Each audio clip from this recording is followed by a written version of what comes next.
The point that I keep, Rebecca, the point that I keep making, that people have to understand here, is that we cannot walk away from the reality of whiteness, of white nationalism. It's in our faces. These people have made these comments, and they're serving in Trump's administration. The Proud Boys said, we don't need to march anymore. We're now on the inside. This is what we're dealing with. That speech by Schmitt, that was pure white supremacy. And when he was saying us, this is ours, he said it, it wasn't meant for anybody else. Roland, this is the particular disturbing thing about it. Like, I think a month and a half ago, I was talking to your audience about what the 3%ers belief is, that there's only 3 categories of people who are deserving of being in this country. Those who are veterans, Black folks who are descended of American slavery, only so we can continue to serve. And then the Anglo-Saxons, the WASP. The thing about Eric Schmitt, like I was doing some Googling during this segment, just to make sure I could verify. First of all, Eric Schmitt is not even white by the standards of the ideology that he is trying to propagate. First of all, if you go to his official bio, it shows that his family has been in this country for about 6 generations. If you are a white person in this country in 2025 and your family did not get here before 1840, you're not even a part of this, the founders or the us, or you're not even a part of this. Your family became whitewashed and was allowed legally to then practice and become white. Even his family's surname, that's not an Anglo-Saxon surname. That's more of a German. He's more of a descent from like the Germany region. And so it's amazing that he's taking on the role of whiteness, of which he doesn't even qualify for, according to the ideology that he's trying to espouse. The other thing about these evangelicals and these white evangelicals that's so troubling to me, for the last few decades, they've been warning us that the Antichrist is coming. But then the white supremacist in chief gets elected, and all of a sudden we no longer hear any of those churches talking about how the Antichrist is coming. Like, wake up. They are preaching and promoting a white nationalism. They're not promoting ideology, because this is also the ideology that said that slavery of Black folks in this country was okay. And this is the same ideology that told Black folks that you're not even a full human. So that's what we're dealing with here. And they actually are hell-bent on trying to create a theocracy in this country because they want to retain power, especially as we see the white population eventually become a racial minority in this country. They want to entrench themselves into power. And that's what this thing is about. Again, what we're dealing with is pure racism. And check this out. This is his tweet right here, Tyler. We're not sorry. Why would we be sorry? America is the most magnificent heritage ever known to man. We can no longer apologize for who we are. Now, this took place at what's called NatCon. Whose conference is this?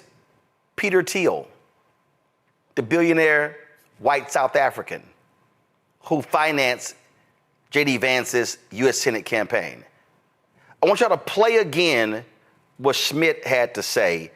And did we have the whole speech by Schmitt, or do we just have this clip here? Okay. I want us to get his whole speech so everybody can hear the racism. And I want y'all to understand, this racist is representing the state of Missouri. Play it. The Continental Army soldiers dying of frostbite at Valley Forge, the Pilgrims struggling to survive in the hard winter soil of Plymouth, the pioneers striking out from Missouri for the wild and dangerous frontier, the outnumbered Kentucky settlers repelling wave after wave of Indian war band attacks from beyond the stockade walls. All of them will be astonished to hear that they were only fighting for a proposition. They believed they were fighting for a nation, a homeland for themselves and their descendants. They fought, they bled.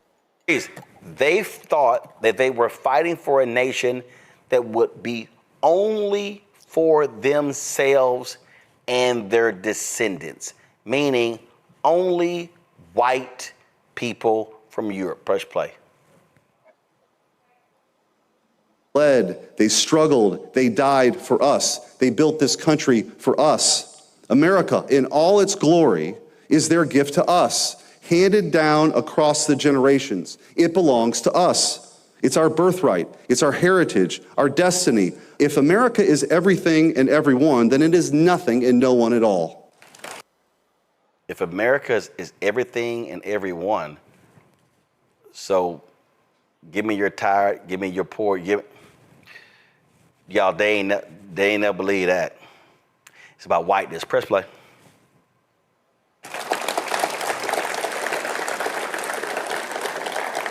When they tear down our statues and monuments, mock our history, and insult our traditions, they're attacking our future as well as our past. By changing the stories we tell about ourselves, they believe they can build a new America with the new myths, a new people. But America doesn't belong to them. It belongs to us. It's our home. It's a heritage entrusted to us by our ancestors. It's a way of life that is ours and only ours. If we disappear, then America too will cease to exist. It doesn't belong to them, it belongs to us. Can't be more racist than that, Tyler. Yeah, that's very, very blatant racism. And the fact that it's coming from a sitting U.S. Senator, I think, is very disgraceful. My question to him, did he forget that this nation was built on stolen labor and enslaved Africans in the stolen land? Oh, no, Tyler, stop it. That's you rewriting history. That didn't happen. Stop it. Absolutely, and he forgot all these basic principles. As even mentioned before, he is already outside of the club. So how is he even talking about what's his and the statues that's his? But yet, we are fighting every single day to even teach our history in our schools and our classrooms, and they're taking artifacts out of our museums and sending it back. So I mean, it's very, very disgraceful, and it's like America belongs to us. You know, the generation who generation after generation continue to fight for this freedom, even when this nation denies it to us at every turn. That is who America belongs to, and I say this is very disgraceful, and is very blatant in white supremacy and the suppression of Black, Brown, and indigenous voices here in this nation. Something tells me, Rebecca, that little Eric Schmitt, he never actually heard this from the first Black woman elected from the South to Congress. This is Barbara Jordan at the Watergate hearings of Richard Nixon in 1974. Is the gentlelady from Texas, Ms. Jordan, the purpose of general debate, not to exceed a period of 15 minutes. Thank you, Mr. Chairman. Ms. Jordan. Mr. Chairman, I join my colleague, Mr. Rangel, in thanking you for giving the junior members of this committee the glorious opportunity of sharing the pain of this inquiry. Mr. Chairman, you are a strong man, and it has not been easy, but we have tried as best we can to give you as much assistance as possible. Earlier today, we heard the beginning of the preamble to the Constitution of the United States. We the people. It's a very eloquent beginning. But when that document was completed on the 17th of September in 1787, I was not included in that we the people. I felt somehow for many years that George Washington and Alexander Hamilton just left me out by mistake. But through the process of amendment, interpretation, and court decision, I have finally been included in we the people. Schmitt, he's saying, no, you're not. And I don't know how many times I've said this. I don't know how many times I played this. And listen, this scene It says everything you need to know and understand about how these racists view this country. And for Eric Schmitt, for Senator Eric Schmitt, this scene in The Good Shepherd says everything that needs to be said to understand how these people feel. And they really feel, and I'm telling y'all, this is why I wrote the book White Fear. They absolutely believe that America is for white people, white Anglo-Saxon Protestants, and the rest of y'all can go to hell. This is that great scene from The Good Shepherd. It's really a 48-second scene. I'll leave the front on. Now, I hate that Joe Pesci, how they wrote it in referencing black people, they use the N-word. But what Matt Damon's character said, playing a WASP Secret Service of a CIA agent, this scene speaks to what Schmitt was talking about and what the Southern Baptist Convention leaders are talking about and what these people standing up with Trump are talking about.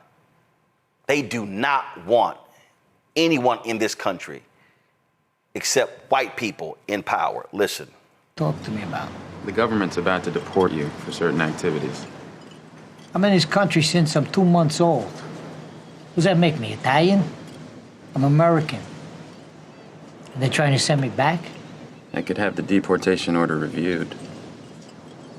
Have you classified as highly sensitive for national security? I could take the government off your back if you can help us.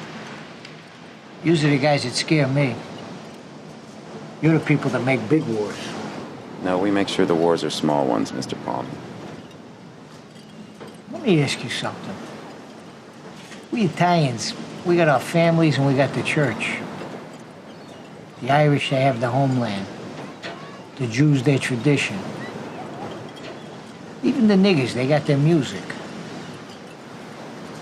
What about you people, Mr. Carlson? What do you have? The United States of America. The rest of you are just visiting.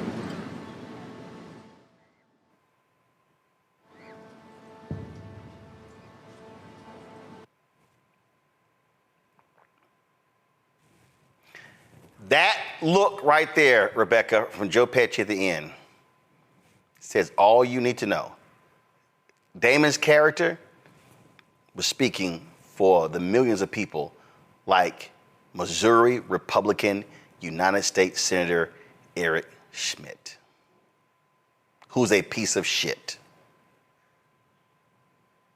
Try to talk about how it's his heritage. And he started to quote about things that happened at Valley Forge. It is so disingenuous. According to his own bio, his family didn't get here until 125 years, at least, after Valley Forge. So what do you mean by heritage? You know, that's the first thing. The next thing is, this is not about theology, because he's talking to the Southern Baptist Convention. And once again, according to his bio, he is Roman Catholic. So what are we talking about? It's not about his heritage, because that would be factually incorrect. It's not about his theology, because that would be factually incorrect according to his own information that he has put out into the public. So at that point, this thing is about white nationalism. That's what he supports. That's what he promulgates. And people have to be very clear about what it is that we're seeing, what we're experiencing. And for people who aren't comfortable with calling out white nationalism, you better get really comfortable, because that's where we're at in the historical timeline of this country. Tyler. Yeah, I couldn't agree more. Even it's very dangerous towards true liberation, as we're talking about evangelical Christians and weaponizing scripture to defend slavery and segregation, and as you said today, voter suppression and attacks on reproductive freedom. And all this aligns with, as you said, white nationalism. And I think when we talk about this whole, we touched on the slogan, make Baptists great again. We must break back into that radical love of the church, being a radical force of freedom, racial equity, and centered in love. And I think we must, as Black folks, determine what that looks like for us, because we know that these evangelical Christians do not represent the interests or the true liberation that we know we deserve as Black people. Hello, I'm Isaac Hayes III, founder and CEO of Fanbase. Listen to what I'm about to tell you. The window to invest in Fanbase is closing. We've raised over $10.6 million of our $17 million goal. That means there's room for less than 6,370 people to invest in Fanbase for the average amount. The minimum to invest in Fanbase right now is $399. That makes you an owner in Fanbase today. Go to startengine.com/fanbase to invest. Why? Because current social apps have taken advantage of users for far too long, with content suppression, shadow banning, harmful racist content, and no real tools for monetization and equity. Fanbase has over 1.4 million users and counting, allowing anyone to reach all their following and monetize their content from day one. Social media is the new TV, and whoever owns the apps that distribute that content have the opportunity to own potential billion-dollar companies. While big platforms with uncertain futures are failing to serve their users, Fanbase is stepping up to fill the gap. Don't wait until it's too late. Invest now, invest for yourself and your future. Go to startengine.com/fanbase and own the next generation of social media.